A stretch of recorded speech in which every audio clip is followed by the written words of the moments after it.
অনেকের সঙ্গে কথা বলারও চেষ্টা করব। আমার সঙ্গে আমার কলিগ সুজয় ঘোষ একেবারে জনতার দরবার যেখানে হচ্ছে সেই গ্রাউন্ড জিরো থেকে রয়েছে। সুজয়, এই মুহূর্তে কি ছবি দেখতে পাচ্ছ? দেখো, এটা শুভেন্দু অধিকারীর দ্বিতীয় জনতার দরবার। তুমি জানো যে আগের সপ্তাহে সোমবার একটি জনতার দরবার করেছিলেন এবং আজকে শুভেন্দু অধিকারীর আজকে দ্বিতীয় জনতার দরবার। তোমাকে বাইরের ছবিটা দেখাতে বলবো। একেবারে এই ছবি যদি তুমি দেখো স্টুডিওতে বসে, শুভজিৎ আমার সহকর্মী গোটা যে জনতার দরবার পার্টি অফিসের বাইরের ছবিটা তুলে ধরছে, যে হাজার হাজার বলা যেতে পারে বিভিন্ন মানুষ তারা এসছে এবং মুখ্যমন্ত্রীর দ্বিতীয় দিনের জনতার দরবারে এই এত পরিমাণের মানুষ তাদের আশা আকাঙ্ক্ষা নিয়ে যে এখানে আসবে সেটা কিন্তু ভাবার কথা না। একবার ছবিটা দেখাতে বলবো আমার সহকর্মী শুভজিৎকে, যে একেবারে দেখো তিল ধারণের জায়গা নেই এবং বিজেপির যে সল্টলেকের যে কার্যালয় শেষ পর্যন্ত সেই দরজা বন্ধ করতে বাধ্য হয়েছে। এত পরিমাণের মানুষ শুভেন্দু অধিকারীর কাছে এসছে যে এই যে দরজা আমরা দেখাচ্ছি এই দরজাটা বন্ধ করে দিতে, কারণ ভিড়ের চাপে। একবার ছবিটা দেখো যে কত মানুষ। শুভেন্দু অধিকারীর জনতার দরবারের আজকে দ্বিতীয় দিন এবং সেই দ্বিতীয় দিনে আজকে এই পরিমাণে মানুষ এখানে এসছে এবং এই পরিমাণে মানুষ এখানে এসছে। সুজয়, একটু কথা বলো। প্রচুর মানুষ আমি দেখতে পাচ্ছি, কথা বলো। প্রত্যেকের হাতে আমি দেখতে পাচ্ছি প্ল্যাকার্ড রয়েছে, তারা সুস্বাগত মুখ্যমন্ত্রী লিখে নিয়ে এসেছেন, কেউ বা প্রধানমন্ত্রীর নামে জয়ধ্বনি দিচ্ছেন। কথা বলো। একেবারে দেখো প্রচুর মানুষ এসছে, আমরা তাদের সঙ্গে কথা বলার চেষ্টা অবশ্যই করব।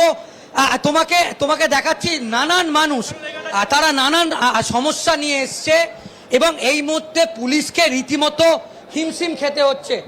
কি সমস্যা নিয়ে এসছে? আমরা স্কুলে অস্থায়ী পার্ট টাইম শিক্ষক 13 সাল থেকে 26 সাল কাজ করে যাচ্ছি।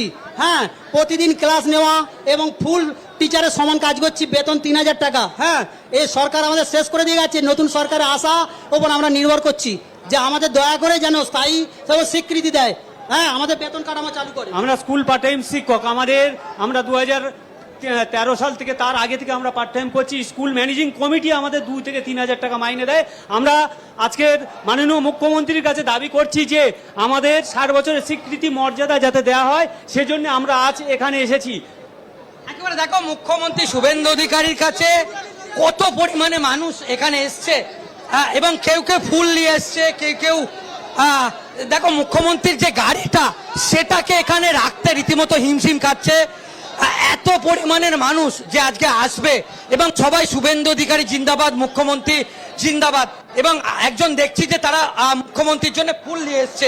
আমি শুভজিৎকে একটু কথা বলার জন্য, যে কি বলবে যে শুভেন্দু অধিকারী এটা দ্বিতীয় জনতার দরবার, আজকে যে পরিমাণের মানুষ আপনারা এসছে সেটা তো বলা যেতে পারে পার্টি অফিসের দরজা বন্ধ করতে হয়েছে। কি বলবেন?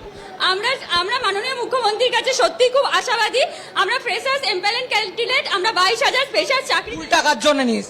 হ্যাঁ, ফুলটা মুখ্যমন্ত্রীর জন্য এনেছি এবং আমরা মুখ্যমন্ত্রীর শুভেচ্ছা জানাবো এবং আমরা চাই 31 আগস্টের মধ্যে যে 22,000 ফ্রেশার সহ ইন সার্ভিস যেই আছে সবাই যারা এমপ্যানেল ক্যান্ডিডেট তারা যাতে চান্স পায় 31 আগস্টের মধ্যে, তারা যাতে দ্রুত নিয়োগ করে, এটা মাননীয় মুখ্যমন্ত্রী।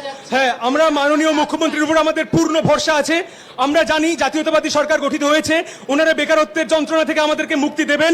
আমরা 2025-এর SLST ফ্রেশার্স এবং ইন সার্ভিস ঐক্য মঞ্চ থেকে এসেছি, আমরা জাতীয়তাবাদী ঐক্য মঞ্চ থেকে এসেছি। 31 সুপ্রিম কোর্টের নির্দেশ আছে 31 আগস্টের মধ্যে SLST নিয়োগ প্রক্রিয়া সম্পন্ন করবার জন্য। আমি জাতীয়তাবাদী সরকার এবং মুখ্যমন্ত্রীর কাছে আবেদন রাখবো উনি আমাদেরকে দ্রুত নিয়োগ প্রক্রিয়া সম্পন্ন করে বেকারত্বের জ্বালা থেকে মুক্তি দিন। একটা সমাজে একটা ভুল বার্তা বসে যে ফ্রেশাররা চান্স পায়নি, এটা সম্পূর্ণ ভুল তথ্য। আমার সাবজেক্টে পলিটিক্যাল সায়েন্সে 1378টা সিট, যেখানে 900 শিক্ষা ক্ষেত্রে যে দুর্নীতি হয়েছিল সেটা আপনারা কি আশা করছেন? নতুন মুখ্যমন্ত্রীর কাছে কি চাইছেন? নতুন মুখ্যমন্ত্রী চাচ্ছি। আমাদের মুখ্যমন্ত্রী তো ইতিমধ্যেই বলেছে স্বচ্ছভাবে নিয়োগ হবে। আপনি নিশ্চয় শুনে নিয়োগ হবে এবং আমাদের 2000 কার্বন পেপার সেটা বাড়িতে আপনারা নিতে। সুজয়, একটা কথা একটু জানতে চাও, মুখ্যমন্ত্রী বলেছেন স্বচ্ছভাবে নিয়োগ হবে, যদি আবারও পরীক্ষার ব্যবস্থা করা হয়, ওনারা কি পরীক্ষা দিতে প্রস্তুত? আমাদের প্রত্যেকের কাছে আমাদের ওএমআর এর প্রতিলিপি বা কার্বন কপি আছে। আমরা একটা প্রশ্ন করব, আপনি নিশ্চয়ই জানেন যে মুখ্যমন্ত্রী ইতিমধ্যেই বলেছেন নতুন করে পরীক্ষার ব্যবস্থা করবে, তাহলে আপনারা পরীক্ষা বসতে ইচ্ছুক তো? আমরা জানি মুখ্যমন্ত্রী বেকারত্বের পাশে সবসময় থাকবেন, যেগুলো অনগোয়িং প্রসেস, যেহেতু এসএলএসটিটা অনগোয়িং প্রসেস, তাতে মুখ্যমন্ত্রী এটা দ্রুত নিয়োগ করবেন এবং পরবর্তী এসএসসির জন্য নিশ্চয়ই বিজ্ঞপ্তি বের করবেন। মুখ্যমন্ত্রীর কাছে আমরা আশাবাদী। আমি আরেকবার এই ছবিটা দেখাতে বলবো, দেখো যারা এসছে তারা একেবারে প্ল্যাকার্ড নিয়ে সম্মানীয় মুখ্যমন্ত্রী মহাশয়কে সুস্বাগত এবং গৌরী অভিনন্দন। দেখো বিভিন্ন যে শুভেন্দু অধিকারী জিন্দাবাদ। আমরা দীর্ঘদিন ম্যানেজিং কমিটিরা স্কুলে কেউ 8 বছর, কেউ 10 বছর, 12 বছর আমরা কাজ করছি। তার বদলে আমরা বিদ্যালয়ে অন্তত 10 থেকে 15 বছর ধরে ম্যানেজিং কমিটি দ্বারা নিয়োগপ্রাপ্ত আমরা শিক্ষক। বিদ্যালয়ের যাবতীয় এইচএস এর খাতা থেকে শুরু করে সমস্ত কাজ আমরা করি। প্রত্যেক দিন 4টা থেকে 5টা করে ক্লাস করি, কিন্তু আমাদের দাবি, আমি একবার শুভজিৎকে ছবিটা দেখাতে বলবো, পুলিশকে রীতিমতো হিমশিম খেতে হচ্ছে এবং মুখ্যমন্ত্রীর যে গাড়িটা সেটা রাখার জন্যে দেখো কি পরিমাণের এখানে ভিড়। এবং আজকে দ্বিতীয় দিনে জনতার দরবারে, শুভেন্দু অধিকারীর জনতার দরবারে যে রেসপন্স, যেভাবে মানুষ এসছে, এবং ইতিমধ্যেই আমরা যেটা জানতে পাচ্ছি যে হয়তো এখন এই রকম জায়গায়, পার্টি অফিসের মতো এই জায়গায় এরপর জনতার দরবার করা নিয়ে কিন্তু রীতিমতো একটা চিন্তা তৈরি হচ্ছে, তাহলে কি নেতাজি ইন্ডোর স্টেডিয়ামের মতো বড় জায়গা বিজেপিকে বাঁচতে হবে? আমি আরেকবার আগে ভিড়ের ছবিটা দেখাতে বলবো। একদম ভিড়ের ছবিটা দেখাতে থাকো, পাশাপাশি কথা বলো, সুজয় কথা বলো, যারা এসেছেন তাদের অভিযোগটা আমরা দর্শকদের কাছে তোমার মাধ্যমে পৌঁছে দিতে চাই। একেবারে আমি তাদের সঙ্গে কথা বলারও চেষ্টা করব।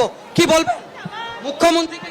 15 বছর দিয়ে জায়গা দখল করে রেখেছে, কিছুতেই দিচ্ছে না। মিউটিশন আছে আমাদের কাছে, সব অল ডকুমেন্টস আছে, ডিড আছে, মায়ের জায়গা জমি জ্বালিয়ে পুড়ে এই জায়গা দখল করেছে আর বলছে আমাদের মার্কেট আছে। আমরা হাইকোর্টে গেছি, 10 লাখ টাকা পর্যন্ত খরচ করলাম, কিন্তু তা সত্ত্বেও আমাদের রেহাই দিচ্ছে না। কাগজপত্র নিয়ে খালি বারবার এদিক ওদিকে করছে। আমরা কেএমডি এর ওয়াটার সাপ্লাই পাম্প অপারেটর, দীর্ঘ প্রায় 35 বছর থেকে কারুর 35 বছর, আমরা প্রায় 8 বছর কর্মরত। অস্থায়ী পদে আমাদের 365 দিন চাকরি করতে হয়, অথচ কোনো স্থায়ীকরণ নেই। মাত্র 487 টাকা ডেলি রোজে আমরা কাজ করছি। আমরা মুখ্যমন্ত্রীর কাছে সুরাহা চাইছি যাতে স্থায়ীকরণ করা যায়। 2016 এসএসসির যে ওএমআর শিট পাবলিশ হয়েছে, সেই ওএমআর শিটের নাম্বারের উপর ভিত্তি করে রিপ্যানেল করা হোক। আমরা মুখ্যমন্ত্রীর কাছে সালে আমাদের মোটর ভেহিকল কন্ট্রাকচুয়াল রিক্রুট করা হয়েছিল। 2020 সালে আমাদেরকে টিএমসি সরকার উইদাউট নোটিস বের করে দিয়েছে। প্রায় 5 বছর থেকে উইদাউট চাকরি করছি, তাই এই জন্য দাদা এনএসকিএফ 2013 কোর্ট অর্ডারের ভিত্তিতে আমি চাকরিটা পেতে চাই। আমি 2012 টেটের বিরুদ্ধে কেস মামলা করেছিলাম। 2014 সালে